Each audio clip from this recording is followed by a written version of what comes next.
To take macro photos on the Samsung S26 Ultra, first of all, we have to switch off that annoying auto lens switching. So you have to start by opening the settings.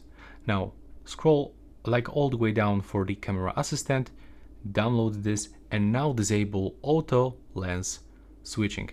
Then we have to go back, and when you got this flower icon, you have to turn it on. This is the focus enhancer. It's a really great feature.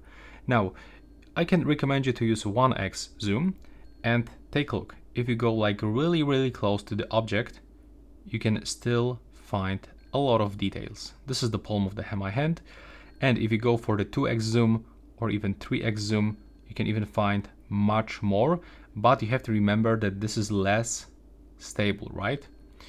So to take this kind of the photos, you have to remember about the good lighting condition, but also good stability, because anytime you're gonna move your phone, you will lose focus. But the amount of the details is actually really amazing, and it even works in the video mode. Take a look.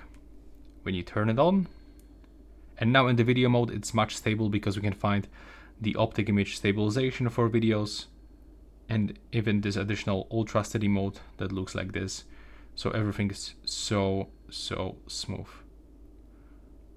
You can start recording video, you can zoom in. Okay, now it's just not working properly when you start. But before you start recording video, it works really good.